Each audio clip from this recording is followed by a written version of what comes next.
A test.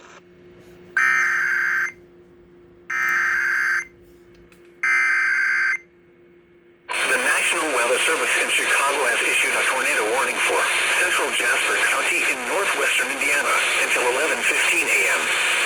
At 10:45 a.m., a severe thunderstorm capable of producing a tornado was located 7 miles northwest of Rensselaer, moving northeast at 40 miles per hour.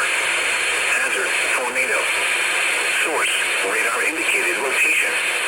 Impact: flying debris will be dangerous to those caught without shelter. Mobile homes will be damaged or destroyed. Damage to roofs, windows, and vehicles will occur. Tree damage is likely. This dangerous storm will be near Wheatfield around 11:10 a.m.